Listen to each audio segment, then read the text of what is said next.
Good morning, dear students. This is part 3 of science, chapter 10, that is gravitation. Already two parts of this chapter we have done, and in those parts we did gravitation and then universal law of gravitation. Okay, so now let me show you what we are going to discuss in this part. In this part, we'll do very important topic, that is mass, and then weight, and then we will discuss the weight of an object on the moon. Okay, so let me start here with, okay, I'm starting with the mass. See, if you remember, we have already done Newton's three law. When we were doing Newton's first law, at that time we discussed inertia, and the mass of the object is the measure of the inertia. That topic we have already discussed, okay? And that also you are familiar with, that if mass is greater, inertia is also greater, okay? And if mass of any object is less, then inertia of that object is also lesser in the comparison of the object that is having more mass. Fine, so these two things are clear. Okay, mass of the object always remains same whether the object is on the earth, on the moon, or on any other planet in the space. Okay, it is never going to be changed. So mass of an object is constant and does not change from place to place. Mass is the quantity that is measured by beam balance. So now let me read the definition of mass for you. The mass of an object is a measure of the amount of matter it contains. See, read it carefully. The amount of matter. How much amount is used, how much quantity of the matter is used to prepare it. That is known as mass. And mass is constant. It is denoted by the letter m, and SI unit of mass is kg. Okay, as I told you, mass is constant. Here you can see that the object is on earth and mass is 120 kg. When the object is at moon, at that time the mass is 120 kg. So there is no change in the mass. Okay, here you can see the weight is changed. Here the weight is 1200 newton, while on moon the weight is 200 newton. Why this change is there, that we will discuss in this session later on. Okay, so now I think mass is clear. Mass of any object is the measurement of amount of matter it contains, and it is constant. It is never going to change no matter where the object is. It is denoted by m, and SI unit of mass is kilogram. Here are the other units of mass, and you can relate the units of mass. 1 milligram is the thousandth part of 1 gram. So 1 milligram is equal to 0.001 gram, or 1 upon 1000 gram. 1 centigram is equal to 0.01, or we can say 1 upon 100 gram. Okay. 1 decigram is equal to 0.21 gram, or 1 upon 10 gram. And 1 gram is equal to 1 upon 1000 kilogram. 1 kilogram is equal to 1 upon 1000 metric ton, and 1 metric ton is equal to 1000 kilogram. So this is the relation between the units of mass.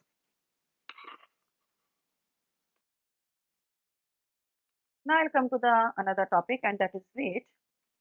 See, that is clear now that the earth attracts every object with a certain force, and that force depends on the mass of the object and on the acceleration due to the gravity. Mass of the object is m and gravity is g. Okay, so the weight of any object is the force with which it is attracted towards the earth. Read the line again. Read it with me. The weight of any object is the force with which it is attracted towards the earth. So weight is the force. And what was the mass? Mass was the quantity of matter. Okay, now I think both the terms are clear to you. See, with Newton's second law, uh, what was the mathematical form of Newton's second law? It was F is equal to m into A. Okay, and here we will replace the A with G. Why? Because now the object is vertical and gravity Z is working on it. So we will replace the A by G and we'll get a mathematical form, that is F is equal to mg. So this is the force that is applied on the object. So the force of attraction of the earth on any object is known as the weight of the object. Okay, so this F is equal to mg. Here I'll replace F by W. Why? Because W is the symbol of weight, and we will get the mathematical form to find out the weight of any object, and that is W is equal to mg. That is the mathematical form to find out the weight of any object. Okay, is it clear? Here is the definition of weight. The weight of an object is the force with which it is attracted towards the earth. The formula to find out weight is W is equal to mg, and the SI unit of weight is Newton. Why? See, weight is the force. So weight and force, they are having the same unit. Unit of force is N and unit of weight is also N. N means Newton. The weight is a force acting vertically downwards, in this direction, downwards. And see, weight has magnitude also and direction also. So weight is a vector quantity. Why? Because it needs magnitude and direction, both the quantities, to represent. We know that value of g is constant at a given place. Therefore, at a given place, the weight of an object is directly proportional to the mass. See, this was the formula. W is equal to mg. And at a given place, g is same. So W depends on mass. And how it is related to the mass? W is directly proportional to m. It is due to the reason that at a given place we can use the weight of an object as a measure of its mass. If mass is more, then the weight of the object will be more. And if mass of the object is less, obviously the weight of the same object will be less. The mass of an object remains the same everywhere. It means whether the object is on the earth, on any other planet, on moon, wherever it is, the mass is never going to change. So on which factor weight depends? So weight depends on G. See, W is equal to mg. So mass is never going to be changed. Why? Because it is constant. So if an object is taken to different places, then what will be the factor on which the weight will depend? At that time, the weight will depend on the value of G. Why? Because value of G will be changed on different planets. Okay.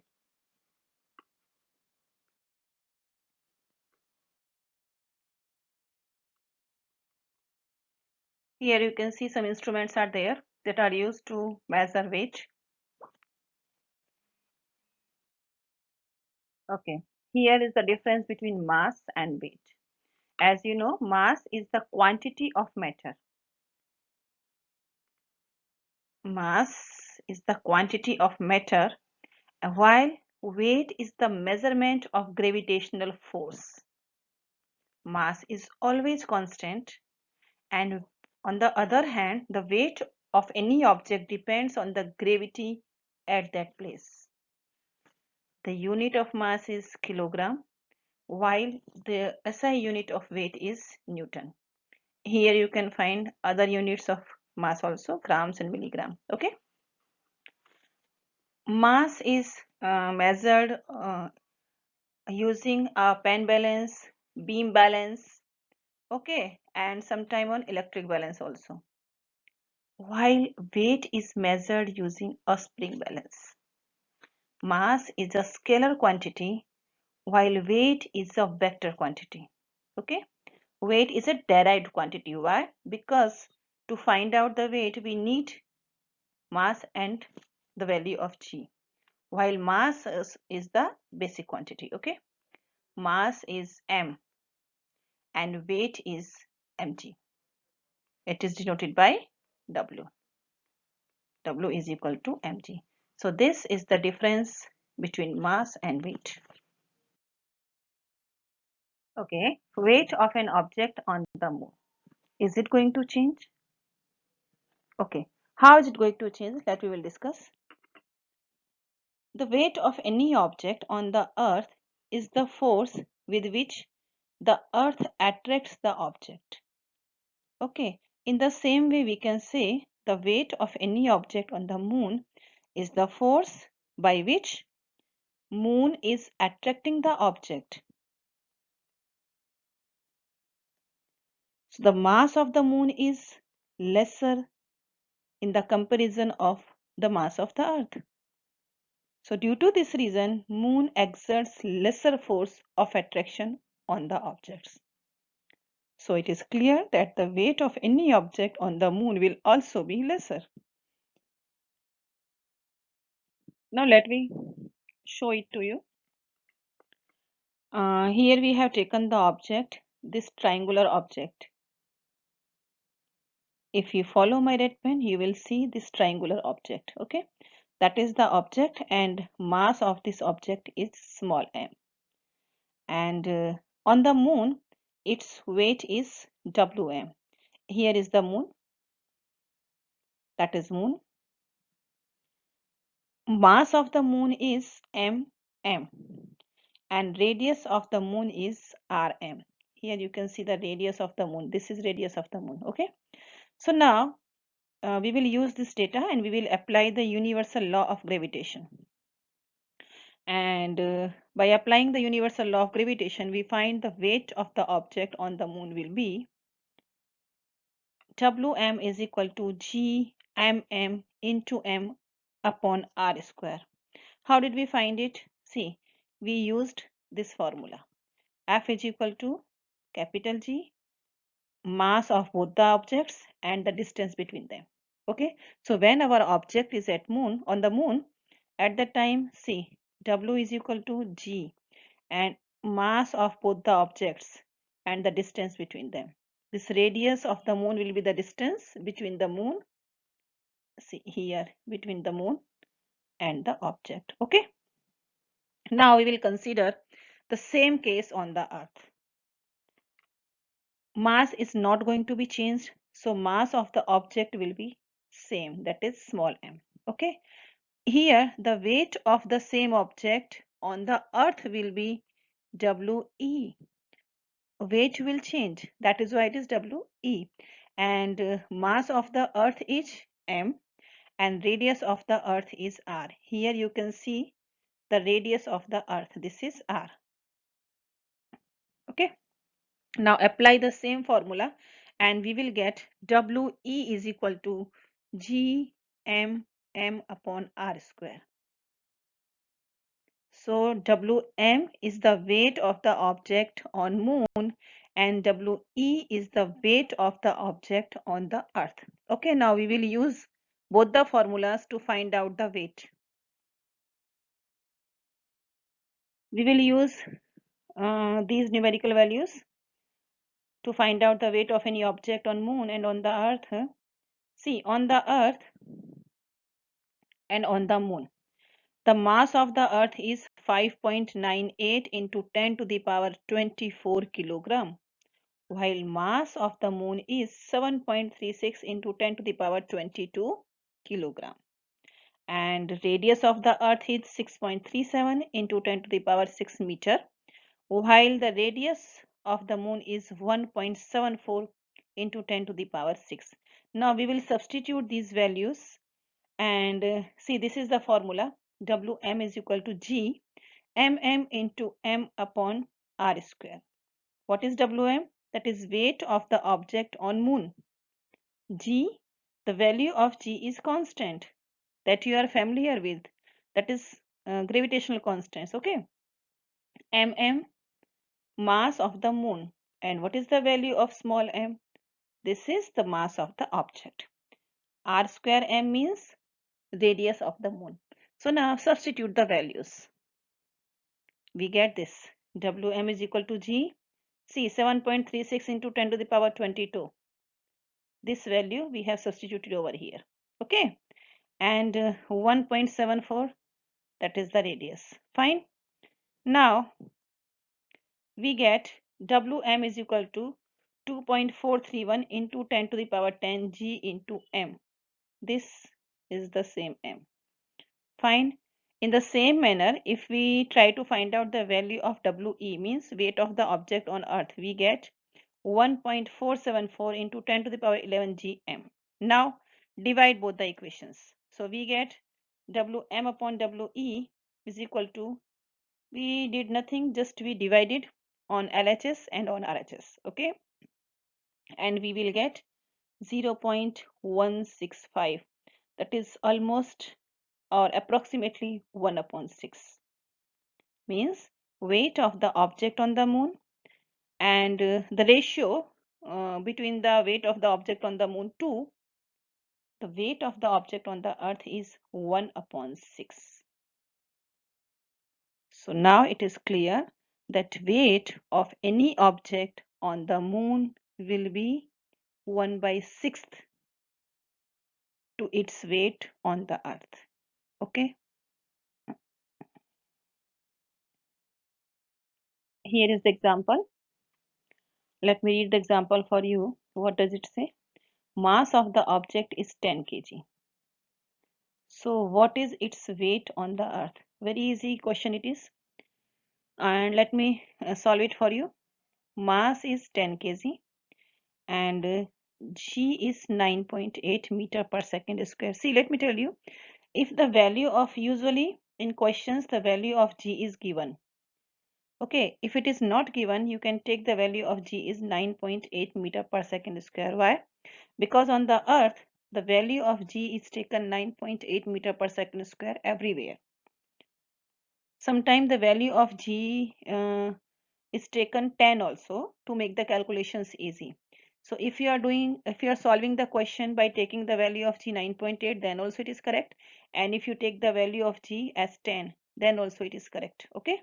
So now substitute both these values in the formula. What is the formula? The formula is W is equal to mg. So value of m is 10 and value of g is 9.8. So we will get W is equal to 98 Newton. So if the mass of any object is 10 kg on the earth, its weight will be 98 Newton. Okay. Here is another example. Let me read the example for you. An object weighs 10 Newton when measured on the surface of earth. What would be its weight when measured on the surface of moon? So weight will be different, that you know. And how much different it will be? Now in previous slides we saw it, that weight of any object is 1 by 6th on moon in the comparison of the weight of the object on the earth. Let me solve the question for you. The same formula we are going to use over here. Weight of the object on the moon is equal to 1 by 6th into its weight on the earth. So very simple it is. Just solve it. You don't have to do anything else. Just write down the values of the data given in the question. And what is the data given in the question? That is 10 Newton. This is the weight of the object on the earth. Okay, and divide this by 6. So 10 by 6 and we will get 1.67 Newton. Okay, here are some questions for you. That questions I have taken from textbook only. If you go at page number 138 in your textbook, you will find these questions. Let me read the questions for you. The question number 1 is, what are the differences between the mass of an object and its weight? Okay, already we have discussed the same in the same session, but then also let me show you the differences between mass and weight. Mass is the quantity of the matter, as you know, while weight is the force of attraction. Okay, that is the force of attraction acting on any object. Mass is always constant while weight is not constant. SI unit of mass is kg while it is Newton for weight, and mass is measured by using a beam balance and weight is measured by using a spring balance. Mass is scalar quantity, it is a basic quantity. Okay, on the other hand, vector is a derived quantity. Weight is a derived quantity and it is a vector quantity. Why it is derived quantity? Because to find out the weight value of the weight, we need to know mass and the value of g at that place. Then only we can derive weight. That is why it is a derived quantity. Okay, now let me read the second question for you. Why is the weight of an object on the moon 1/6 its weight on the earth? That also you know very well, because the gravitational attraction on the moon is about 1/6. That is why the weight is also about 1/6 on the moon in the comparison of earth. So this was all about this session. I think I hope you liked the session. So thank you, students. Now we'll meet in part 4 of this chapter. By then, you write down this question answer in your fair book and you learn. If you have any problem in understanding the concept, you go through the video again, and I'm sure that you will understand the concepts clearly. Okay, so thank you, students. Now we'll meet in part 4.